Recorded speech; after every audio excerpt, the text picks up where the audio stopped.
एक नाम तारीख में गुजरा है, कैरोली टेकॉक्स। ये हंगरी एक मुल्क है। हंगरी की आर्मी में एक सोल्जर था। 1938 यानी 1938 का इवेंट है जो मैं सुनाऊंगा। वो सिपाही Karoly Takacs right hand pistol shooter था। 1938 की जितनी भी नेशनल चैंपियनशिप हुई है हंगरी के अंदर, उसका विनर कौन था? कैरोली टेकॉक्स। अब उसका फोकस था 1940 में होने वाली ओलंपिक गेम के ऊपर, और वो दुनिया को दिखाना चाहता था कि मेरा ये जो राइट हैंड है ये दुनिया का बेस्ट हैंड है। हुआ क्या? 1938 में ही एक आर्मी के ट्रेनिंग कैंप में जो हैंड ग्रेनेड होता है, दस्ती बम, वो उसके हाथ में राइट हैंड में था और वो फट गया। पूरा हाथ खत्म हो गया। वो हाथ जो दुनिया को वो बताना चाह रहा था कि ये हाथ दुनिया का बेस्ट हैंड है, वो हाथ ही। सोचें, हमारी लाइफ के अंदर भी बहुत सारे क्राइसिस आते हैं। बहुत चीजें बड़ी रवानी से चल रही होती, बीच में कोई ना कोई क्राइसिस आ जाता है। और क्राइसिस मुख्तलिफ किस्म की होती है, रुकावटें मुख्तलिफ किस्म की होती है। कुछ प्रेशर्स होते हैं, फाइनेंस के मसले आ जाते हैं, हम अच्छी यूनिवर्सिटी में पढ़ना चाहते हैं, मौका नहीं मिल पाता, हम अच्छी जगह परफॉर्म करना चाहते हैं, हमें परफॉर्मेंस का मौका नहीं मिलता, हमें जॉब का मौका नहीं मिलता। मुख्तलिफ किस्म के बैरियर्स आते हैं, मुख्तलिफ किस्म की रुकावटें आती हैं। ऐसे है। अब दो रास्ते थे उसके सामने। या तो वो आइसोलेशन में चला जाता और रोता चीखता, अपनी तकदीर को कोसता, और वो अपनी तकदीर पे रोता, अपनी किस्मत पे रोता। लेकिन उसने ऐसा, उसने फोकस किया किस पे? उस पे नहीं जो उसके पास नहीं था, उस पे फोकस किया जो उसके पास था। क्या? The only hand his left, बायां हाथ, वो भी उसके पास था। उस हाथ से जिससे वो लिख भी नहीं सकता था। 1 महीना उसका इलाज चलता रहा। उसके बाद उसने लेफ्ट हाथ से प्रैक्टिस शुरू कर दी। दुनिया को नहीं पता कि कैरोली क्या कर रहा है। दुनिया के लिए कैरोली खत्म हो गया था।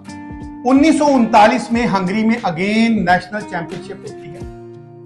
कैरोली उसमें आता है, पार्टिसिपेट करता है। सारे स्पोर्ट्समैन आते हैं, वो उसको आके मिलते हैं और कहते हैं यार देखें, ये जज्बा होना चाहिए। कैरोली जो है आज हमें, इसका हाथ खत्म हो गया है और ये आज हमें हौसला देने आया है, ये हमें आज बूस्ट करने आया है, इंकरेज करने आया है। कैरोली ने कहा मैं हौसला नहीं देने आया, मैं लड़ने आया। और वो लड़ा वहां पे। जीता कौन? कैरोली टेकॉक्स।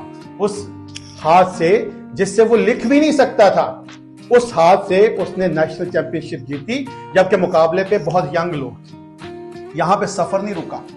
1940 में ओलंपिक्स गेम्स होनी थी। आपको पता है ओलंपिक गेम्स 4 साल बाद होती है। ओलंपिक गेम्स, उसका फोकस सारे का सारा ये था कि ओलंपिक्स गेम 1940 वाली में मैंने हिस्सा लेना है और मैंने दुनिया को बताना है कि मेरा अब ये जो हाथ है, मैं राइट हैंड नहीं है, बाएं हाथ से भी मेरा हाथ दुनिया का बेहतरीन हाथ है। 1940 में ओलंपिक्स गेम नहीं होती। पता है क्यों नहीं होती? क्योंकि वर्ल्ड वॉर 2 छिड़ चुकी होती। वर्ल्ड वॉर 2 जो दूसरी जंग अजीम है वो 1939 में छिड़ी, 1945 में खत्म हुई।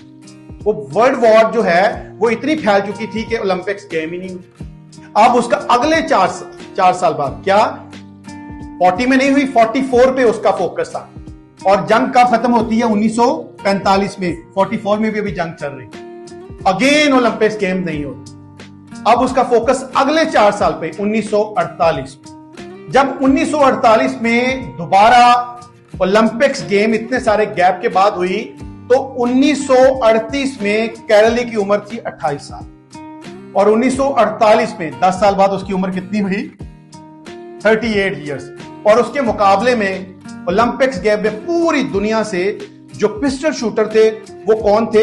26, 23, 25, 24 साल की एज में, और सबसे ज्यादा उम्र का कैरोली था। ओलंपिक्स गेम में हिस्सा लिया और गोल्ड मेडल कैरोली ने जीता। फिर यहीं पे रुका नहीं है।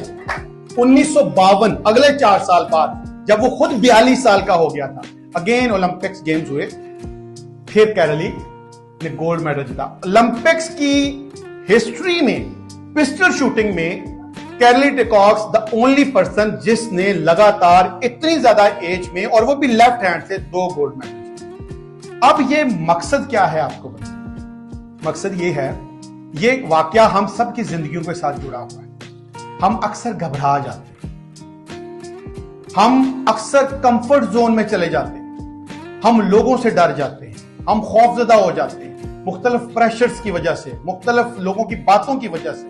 लेकिन याद रखें, मिलता उसी को है जो मैदान में खड़ा रहता है।